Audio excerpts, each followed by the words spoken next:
Hey, what's going on, everybody? My name is Corey, better known as the Seaman. Now I want to welcome you to another edition of the Seaman's Cinema. Sit down. We are chilling in the car, and for the next 12 weeks, 11, 10 weeks or so, that will mean one thing and one thing only.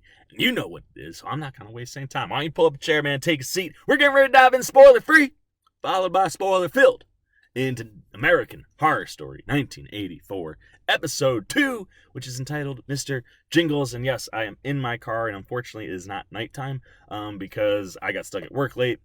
And when I got home at 3:30, there was just no chance that I was watching. My eyes were barely staying open on the drive home, and I tried to figure out a way to do it at work, but that just didn't fly. So I apologize for not getting this up last night or being right on top of things. I appreciate everybody that did, was patient enough to wait for me to drop this today, and hopefully following along and having some fun, because I really enjoyed all the conversation I had last week. I had a lot of comments, a lot of conversations, and was brought on to like a couple things. First off, shout out to Callie Meister. I'm sorry if I'm getting your last name wrong. She called me out right from the get-go where I was talking about Bart Simpson's Eat My Shorts line, which of course is actually from the Breakfast Club, and I should have known that. My simple response of like, I'm embarrassed in the comments below on the first episode, that actually sparked a conversation where me and Callie were starting to throw theories around. She has a lot of theories and a lot of interesting things that could tie into different ways that could be very interesting if they play out. I won't spoil or talk about what those are. If you're interested, you can go to my first episode reaction review video, go look in the comments. You can see all the things that Callie was talking about. But if these things come true, I will be the first one to go, Callie nailed that episode 1. And I appreciate that she didn't just bounce after my poor 80s referencing skills in episode 1. But one of the other things too that I got in the comments was the Night Stalker is a real serial killer. I had no idea that was a thing. Looked it up, and not only is it a thing, but Zach Villa, who's playing the Night Stalker, looks exactly like the dude, which was really, really interesting. So thank you for everybody that was commenting and participating. I hope you all do the same thing this week. And now we're going to dive into this Mr. Jingles episode and, start spoiler free. And it's interesting because it's entitled Mr. Jingles, and we start with Jingles, we end with Jingles, and we get some nice Jingles stuff in the middle. But this episode is really more about most of the other characters, specifically the Night Stalker. We get huge background details on his character and his psyche that kind of set up a lot of things for him and where he could be going in the season. We also get massive background information on Brooke, which just kind of helps confirm that Emma Roberts may actually indeed be playing a super innocent role, something more like Tessa Farmiga would do in this series, and not what we're used to seeing from her, which is that HBIC, head bitch in charge kind of a role, which she's so good at. But it's really kind of refreshing and nice to see her taking on this other kind of a role that isn't typically what we've seen from her in this series. And the stuff we learn might be pointed to the fact that she's not really as innocent as she says, but the way it played, I really did take it to be that she is as innocent as we think she is. That being said, I really dug that. It did give us one of these moments where I didn't have too many jumps in this one. Like I said, there's a lot of character foundation building, and the couple kills that we get are pretty, not that you see them coming, but like they're not super shocking or like jumpy. But when we're learning stuff about Brooke, there was a moment where I did this. Oh, shit. And I will give you the rest of that clip when we hit the spoiler section. But it was like oh my gosh, they just did what? And it really lines up some interesting things for her character. So I dug that. And the other person that we learn a lot about is Cody Fern. We actually, one of the things that I also kind of got wrong last week, or just didn't pick up on because I wasn't listening and I only watched it once. When he goes that payphone, and I was like, who is he talking to? Or like, what? It's so weird. It's been so long since I've used an answering machine, which for those that are unaware, back in like the 80s and the 90s, we had these little machines that you connected to your hardline phone, no cell phones, and then people could leave messages on a mini tape that you recorded on. And if you were not home, you could dial into your answering machine and listen to your messages. And that's what Cody Fern's character Xavier was doing last week. And we get to learn more about what that conversation was, who that person is, and what that means for Cody Fern's role. And I thought it was some really, really interesting stuff that I really dug. Now, as far as the rest of the episode goes, like I said, it was a little bit slower paced from the first episode. But one of the other big things I took away is I love this cast of guys. Matthew Morrison, Deron Horton, Gus Kenworthy, and Cody Fern. They have such a cool chemistry, specifically more Kenworthy, Horton, and Morrison, because Fern kind of, starts to have like a freak out, you could say, and kind of drifts off separately from them at the end. But when all four of those guys are interacting with each other in the episode, there's some really funny moments, and you get this real sense of like these guys are gonna be bros, like they get along really well. And as much as Matthew Morrison's character was kind of making you hate him, if you're a guy, you're just jealous because dude is super well endowed in the show. They made so many points last week and even this week that to bring up the fact that he was kicked out of a Jane Fonda video because his dick is too big. And he kind of comes off as like, this is going to be that guy you hate. I even predicted that he might get Theon Greyjoy because they paid so much attention to it. But getting to watch him interact and not just talk about himself with the other guys, I really love what they have going. And this is a group of four guys that I'm a big fan of now. Finally, we do get some more Leslie Grossman stuff in the episode. She has a very, very poignant conversation that kind of gives you more insight into her. And again, the way they're shooting the show and they're doing things, there's something sketchy going on with her, and I'm not quite sure exactly what it is, but they are constantly setting up references to her and Jingles. And yes, there obviously should be because he attacked her, but I don't know, man. I think there's something more going there. So from a spoiler-free standpoint, I dug episode 2, Mr. Jingles. A little confused as to why it was called that, considering we didn't get a ton of backstory for him. But there is some really good character development in this episode, and there were some fun things that went down. And now we're going to dive into all of those spoiler-filled things. I'm also going to crack my door open. Holy crow, man. The problem with doing these things during the day, it is so freaking hot in my car right now. Holy cow. Anyway, man, we are going to dive in, to all the spoilers on this episode. And as I said, let me get my page worth of notes up so that I don't lose my place, and we'll just kind of go through the episode start to finish like we did last week. And once again, like I said, the things they're doing with Leslie Grossman are constantly setting up this really, really uneasy, creepy vibe. My main thought was she could be one of those victims who now, kind of has a thing for the serial killer. I don't know if it's the serial killer we thought, or at least I thought that she might be having, or be working with. But they're setting up things with her that, everywhere she pops up, it's creepy. The very beginning of the episode, the woman we saw coming from the psychiatric ward, driving in last week, is now driving into Camp Redwood. And boom, out of nowhere, Grossman pops, and you're like, geez, anytime she enters a room, she's just gonna, pop out of nowhere. And literally, that's what happens every single time. And typically, you don't do that with characters who are your good guys or not tied to the villains in some way. So again, I thought it was interesting that we start out right out the gate setting this really creepy tone for Margaret, and I'm about it, man, because I think Leslie Grossman is just crushing that. But essentially, we're following Karen, the lady from the hospital, and she's like, you guys have to get out of here. Mr. Jingles is escaped. You can't be having a camp here. And, Leslie Grossman goes through all the things about, this, no, this has to happen. This is going to be a safe haven for all these kids. And lady's like, all right, I'm going to just leave. And as she's driving back out of Camp Redwood, all of a sudden, you hear her tires blow, and you see her kind of slowing down on the road, and immediately you're like, yeah, she's about to die. Mr. Jingles is probably coming, and sure enough, it is him. And the thing I loved, it's something that's so apparent in so many of these classic 80s horror movies. When the moment screams, run, get out of here, what are you doing? There's always 1, 2, 3 characters throughout the course of the movie who just don't pay attention to the obvious. Her tires blow out, and now granted, I will say that the actor did kind of give you a feeling that she was uneasy about what was happening, because right after the tires blow out, a tow truck pulls up behind you. that's too big of a coincidence. And then sure enough, it is Mr. Jingles. And one of the things I absolutely loved is last week we revealed that we're not hiding his face with this hood. And this week we revealed that my man can talk. And for the style of killer that they're going after with Mr. Jingles, that's not the norm. He has more of a vibe of like, clearly I know what you did last summer because of the trench coat.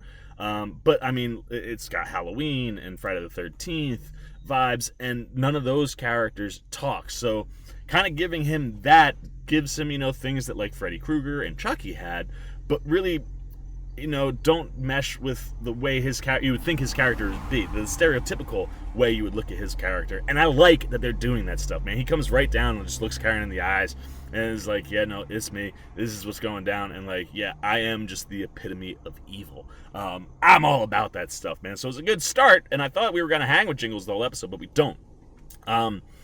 From there, we once again have Grossman pop up out of nowhere. We go back to the counselors, and they're all hanging out in the cabin, drinking beers, having fun. She pops in, like, out of nowhere, and again, you're like, every time with this woman, like, just super creepy things surrounding Margaret. And she's like, lights out. Guys go back to their cabins, enough with the booze. And then she, like, actually goes and kills all the power in the camp, which, like, I get wanting lights out to be like firm, but like that just seems dumb when there's like a potential killer on the loose, and one of those things that, like, and she knows because she's a victim, but no, kills all the lights.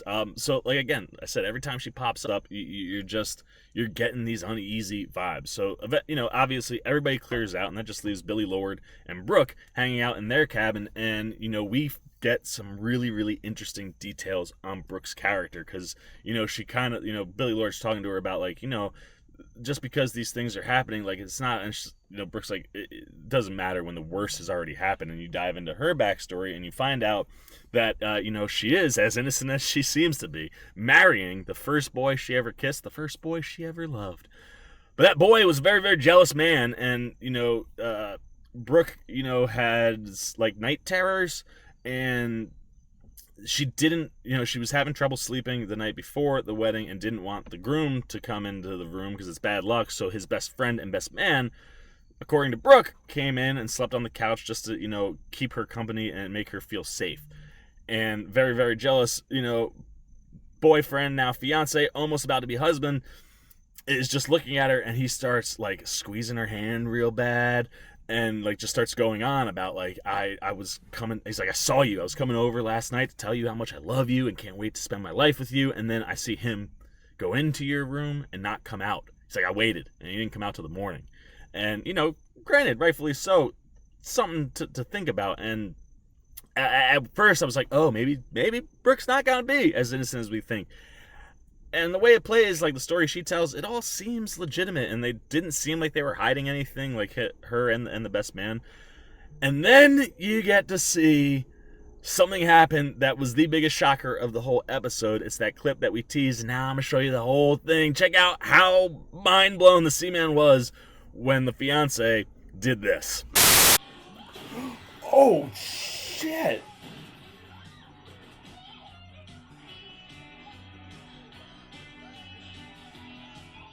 What?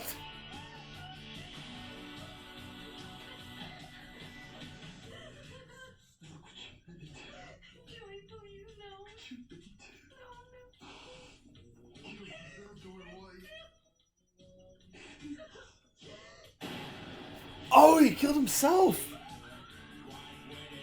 Oh, God. Great song choice. She's covered in blood. Oh, God.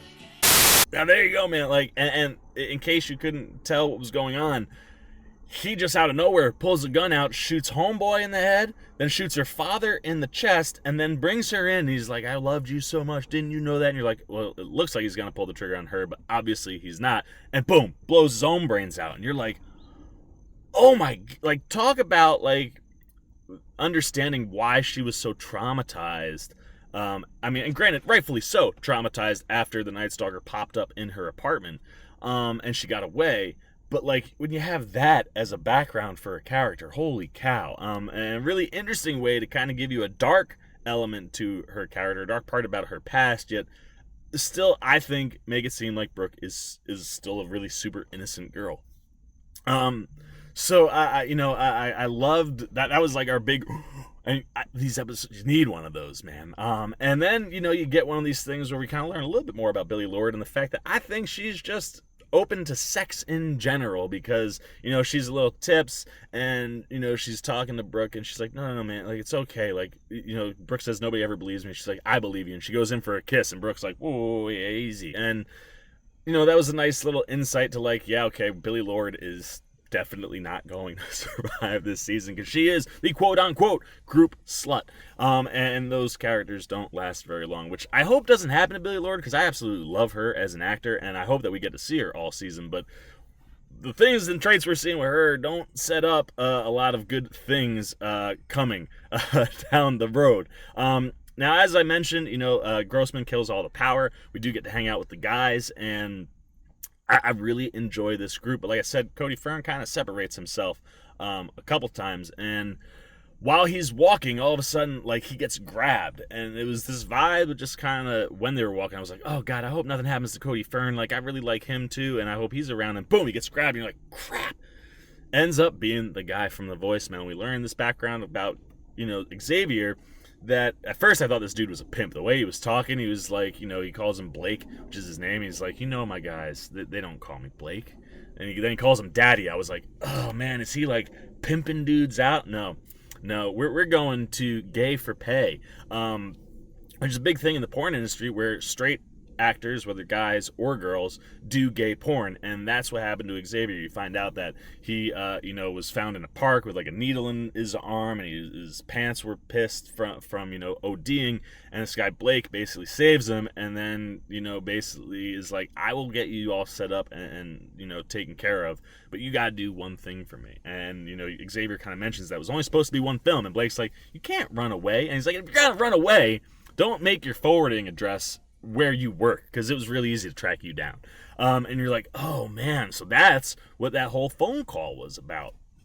And you're just kind of going like, oh man, that's really interesting. And then Fern's like, what if I could give you somebody else that would be even better? And you immediately go, oh, he's gonna try to sell him Matthew Morrison, because he's got a big piece. And he takes them where the guys were walking before Fern gets taken, is to the showers to go shower up before heading to bed.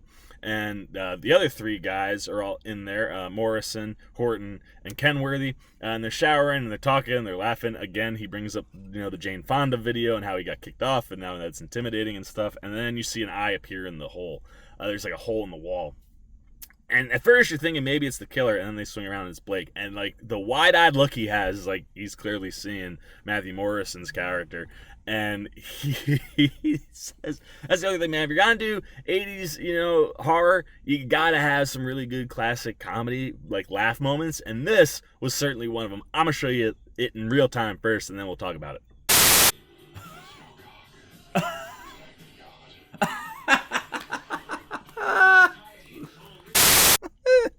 To date, the best line, maybe in the entire series, but certainly so far in this season. But he's just looking at him, and then you kind of swing out, and Blake just goes, that's no cock. That's an act of God. So freaking funny. It was great. And then you kind of swing back, and you see a spike come through Homeboy's face.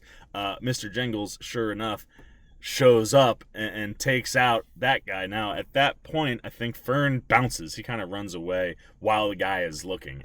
So he doesn't see the murder, and when he comes around later, then they find it. Really, really affects him in a hardcore way. But from that spot, we jump over to Brooke, who's sitting on a dock, and a body emerges out of the water out of nowhere, and she like freaks out and then turns around. Who's there but the Night Stalker, who's been stalking her since episode 1. And he comes in for the kill. And as much as I like what Zach Villa's doing with the character, like I said, we get some interesting stuff with him this week. He's really, really bad at trying to kill Emma Roberts as Brooke, who quickly gets away once again after, like, he had her dead to rights. She's on the ground. He goes for a stab, and she didn't really even move too much and just completely misses. And then she kind of kicks him. She runs away. And when he goes to pursue, oh my gosh, my head almost exploded because of that conversation that I was having with Callie last week, where one of her theories that I'll mention now that we're in the spoiler section had to do with time travel and our hippie friend. And as the Night Stalker's running, He runs smack dab into the hippie guy, who then goes, "You're not supposed to be here." And he's like, "I'm pretty sure I am." And then he kills him. And at the same time, he's like, "I'm not supposed to die here." And he's like, "I think otherwise." And he guts him and he drops. And then like he goes back to kind of look to where Brooke is. And when he turns, he's disappeared. So this conversation I was having with Callie kind of had to do with those black box payphones. And she was kind of inferring that maybe those are time hop portals or spots. And the hippie guy had to be from the 70s. And she nailed the fact that he is. We find out that when he runs into him again, like moments later, he runs back into the hippie and he kills him a second time. And this time he finds his lanyard and it says 1970, Camp Redwood. We find out his name is Jonas. And you're like, oh my gosh, this is a guy from the original camp. And one of these, like, the fact that he just disappeared and then reappeared, I was like, oh my gosh. And the physical interaction, because Callie laid it into my brain, I started thinking maybe it is time travel. But the other way it could go is it could be a ghost situation. And we'll get into what that might be about in the second line that made me laugh so hard. But then following that, the guys end up all finding the porn producer. Cody Fern comes over and completely freaks out, and rightfully so, because this is a person he knows.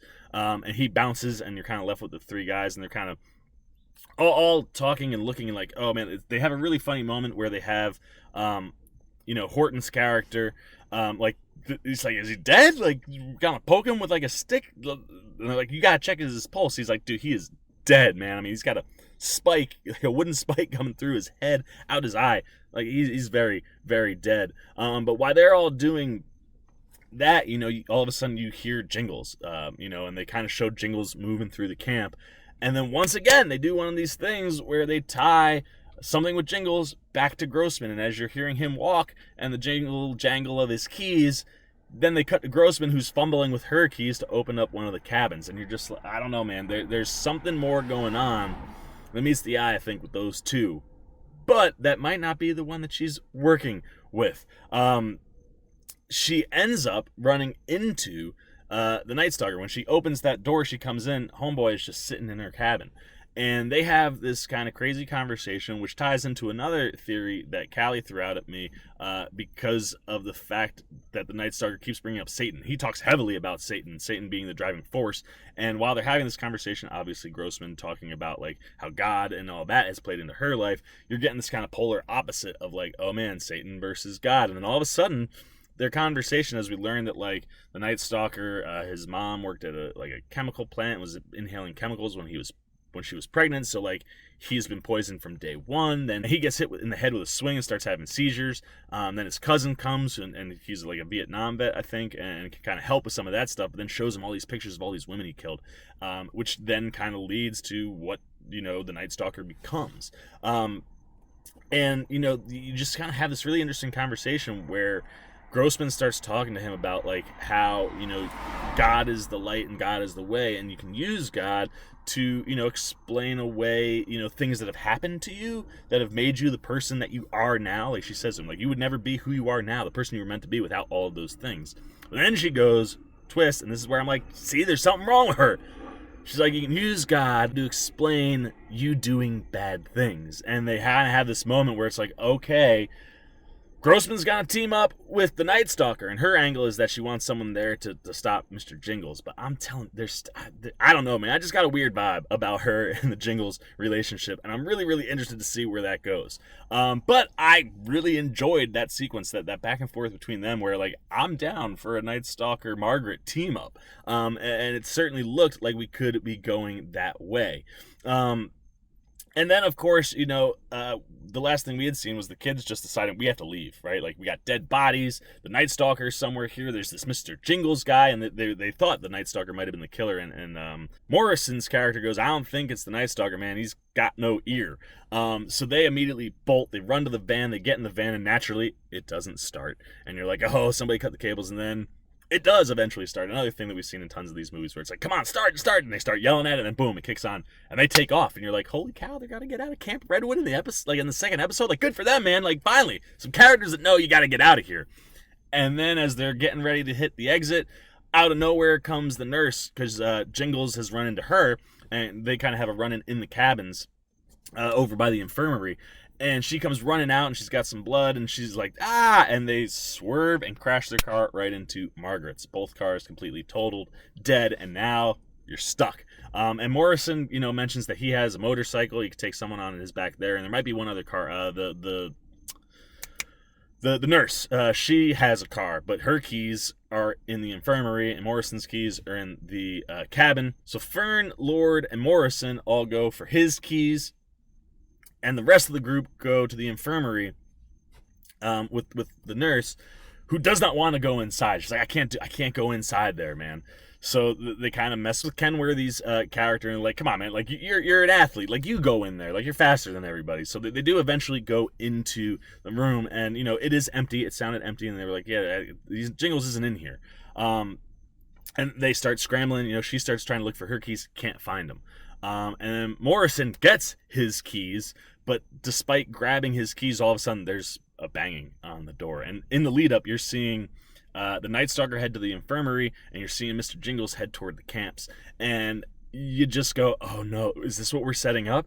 And it's one of those things that I absolutely love. Like, you're setting up, again, one of these classic things we've seen in these horror movies where, like, someone locks themselves in a room and the door just starts banging slowly and then more violently and more violently, and the episode ends going back and forth between the two rooms, and all of our main characters, except Leslie Grossman, trapped inside the cabins, in two different cabins, and you kind of get this feel like, I'm like, oh man, I can't wait to see where we start next week. Now, before the end actually happens, obviously Grossman is not with the Night Stalker when he heads toward the infirmary, and she ends up running into our buddy Jonas on her own, and she knows who he is immediately, and he's like, you look familiar.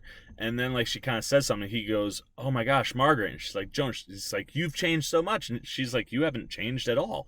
And they kind of start to have this conversation, and you get the second funniest line of the season so far. Check this one out.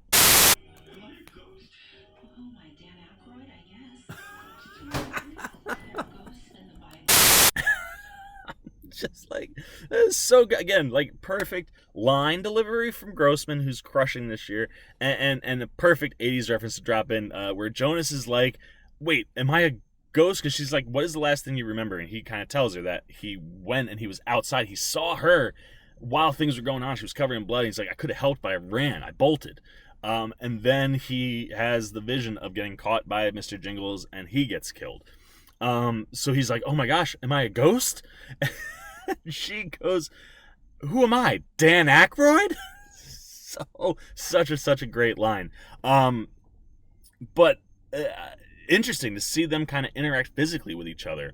And now is he a ghost, or is this some sort of maybe he's trapped in like a time loop, which could be another thing, which would also make sense. Groundhog's Day, another 80s movie. Maybe that's what it is. Maybe he's trapped in this time loop, and he keeps trying to go through and keeps getting killed by people.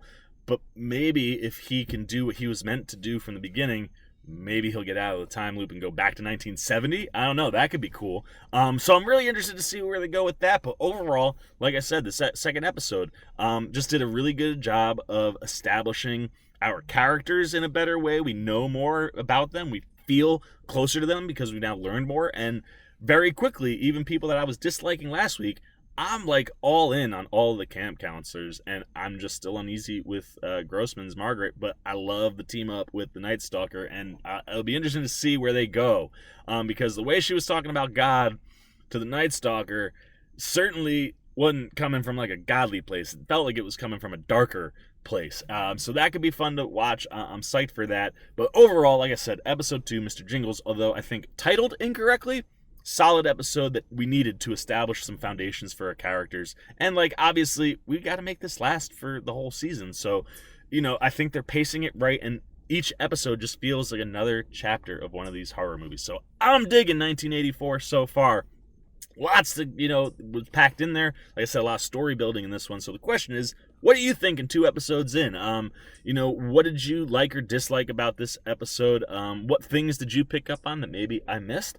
It felt kind of lighter on the 80s references this time. But again, the music selections that we get are just fantastic. The music in the whole episode is really, really solid. So if you're liking those things, if you're liking just the general nods to the 80s or the direct nods to 80s slasher flicks, everything you were digging about this episode goes down below in the comments, as well as anything that you're not liking. And then let me know your theories, man. Like I said, I think there could be something going on, maybe more intimately with, Grossman's Margaret and the Mr. Jingles, but like she's gonna work with the Night Stalker, so I don't know there.